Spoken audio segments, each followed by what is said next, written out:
पे नहीं होता है, कोई इसको गोली लगी होती तो 324 लगाते, यानी कि आपको मच्छर नहीं लगाए और 324 लगा दी, लाख लानत हो इसकी FIR पे। मुझे तो इल्म ही नहीं था कि ये कमबख्त पीछे आ रहा है, तो मुझे तो इल्म ही नहीं था कि ये मुसल्ला है। मुझे तो वो जब तजर्बाकार थे ना, वो जब बढ़ गए तो आप नए वालों की आप क्यों ये कर रहे हैं? आप किसी को गोली मारते हैं, टांग पे गोली लगती है, आंख पे गोली लगती है और दोबारा आप उसको गोली नहीं मारते हैं। तो एक तरफ आप अपने केसेस मुश्किल नहीं होगी, कैसे इस तमाम तर चीजों को टैकल डाउन करेंगे? केसेस काम ही केसेस हैंडल करना है ना, ये भी एक केस है, ये केस है, हमारा काम ही यही है। खान साहब की केसेस डिस्टर्ब नहीं होंगे इससे? किस तरह डिस्टर्ब होंगे? ये टके मार केस हैं, इनसे खान साहब के केसेस पे क्या असर पड़ेगा? हाँ, और ये जो है ना ये FIR मैंने कहा ना बार बार कर, 324 की दफा लगाई गई है इक़राम कत्ल की, ये कोई मामूली वो दफा दफे पे नहीं होता है, कोई इसको गोली लगी होती तो 324 लगाते, यानी कि आपको मच्छर नहीं लगाए और 324 लगा दी, लाख लानत हो इसकी FIR पे। ये क्या FIR हैं? वो भाई हमारी जिंदगी इन FIR में गुजरी है, सुप्रीम कोर्ट ऑफ पाकिस्तान के फैसले हैं। FIR का होना जरूरी नहीं है किसी को गिरफ्तार करने के लिए, शवाहिद का होना जरूरी है और इर्तिकाब जुर्म का होना जरूरी है। यानी कि आप कहते हैं इक़दाम कत्ल की, तो इक़दाम कत्ल के लिए 2-3 चीजें जरूरी होती है। नंबर 1, आपने उसको मारने के लिए कोई कोशिश की हो।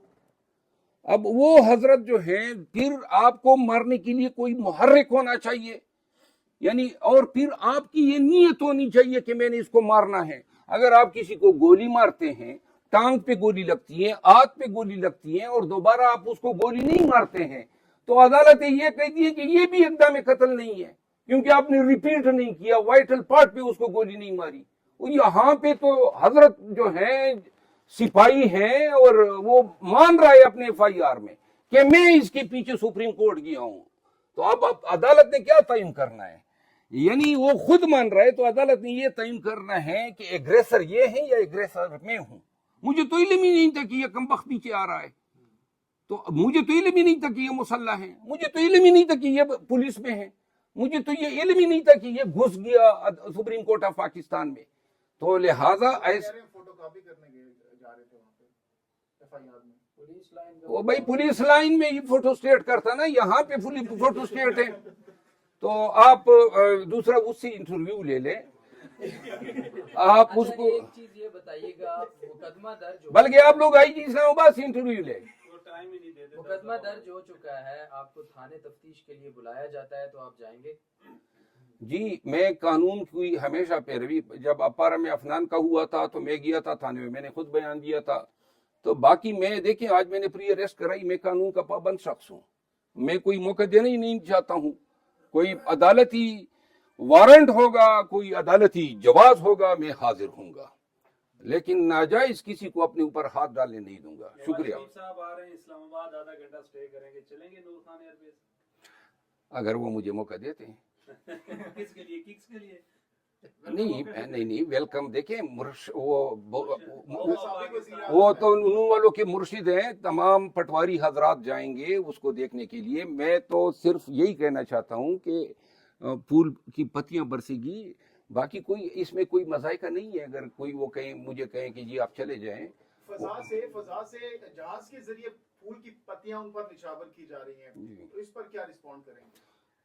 बस फूल की पत्तियां ज्यादा होंगी पाकिस्तान में, हाँ, कि बस उनको जो है फिजा में फेंकने के लिए हजरत मिल गए। इंशाल्लाह ये जेल में होगा बहुत जल्द। सर आज तो शेख रशीद साहब का भी प्रोग्राम रिकॉर्ड हो गया, मुनीर फारूक के साथ 8 बजे आएगा। रात उसी काले कोट अली रह गए, टिकट किसको देंगे खान साहब?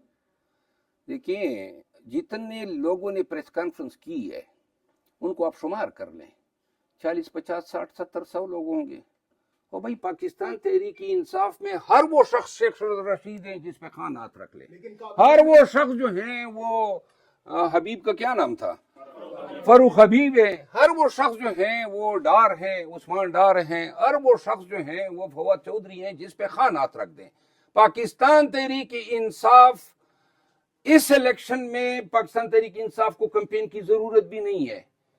ऑलरेडी खान साहब खुद कहते थे कि हमारी कैंपेन हो चुकी है, लोग बड़े बेटे हैं, तो लिहाजा शेख रशीद साहब को अगर लेकिन शेख अफजल मरवत साहब 50% काबीना इस वक्त तकरीबन प्रेस कॉन्फ्रेंसेस या इंटरव्यूज कर चुकी है, तो अगर नए बंदे आएंगे उनको तब तजुर्बा नहीं होगा तो बड़ा मुश्किल नहीं होगा अगर दोबारा से खान साहब। यार बात सुनो, वो जो तजर्बाकार थे ना, वो जब बढ़ गए तो आप नए वालों की आप क्यों ये कर रहे हैं? हम लोग आप समझ लें 17 में शामिल हुआ हूं, लेकिन अब मंजर आम पे आया हूं। तो अगर कोई नई लीडरशिप आती है, जवान लोग आते हैं, स्ट्रांग लोग आते हैं, तो आने देना। ये 5 साल इंतजार करना पड़ेगा इसके लिए आपको। मियां साहब दोबारा वजीर आजम बनने जा रहे हैं, दावा कर रहे हैं वो। मियां साहब जो हैं इंशाअल्लाह अल्लाह ने चाहा तो ये गुली डंडा खेलने के काबिल भी नहीं रहेगा। न ये इसने वजीर आजम बनना है, न पाकिस्तानियों ने इसको बनाना है। मरवत साहब, आप अगला इलेक्शन कंटेस्ट करने जा रहे हैं केपी से?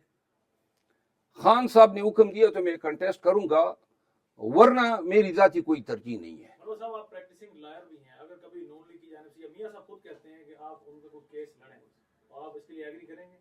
मेरा ख्याल है कि अब जो मैं जिस शक्ल में शरीफों को देख रहा हूँ, जिस तरीके से ये ज़ुल्म और असबियत और पाकिस्तानी अवाम के साथ कर रहे हैं, खुद मेरा घर इन लोगों ने गिराया है, तो लिहाजा मेरा ख्याल नहीं है कि मेरे दिल में जो हैं इनके लिए कभी भी इस तरह कोई सोच आ सकती हैं कि मैं इनको रिप्रेजेंट करूं। अच्छा, आखिरी सवाल बताइएगा कि इमरान खान के हवाले से आपके जो सपोर्टर्स हैं, कारकुनान हैं, वो जानना चाह रहे हैं किस हालत में करंटली वो, क्या सिचुएशन है उनकी, और क्या आपको लग रहा है लीगली कानूनी तौर पर नवाज शरीफ की वापसी के बाद उनके भी जो लेवल प्लेइंग फील्ड है बराबर हो सकेगी, या अभी भी इमरान खान के लिए मुख्तलिफ मुश्किलात या रिस्ट्रिक्शंस देख रहे हैं?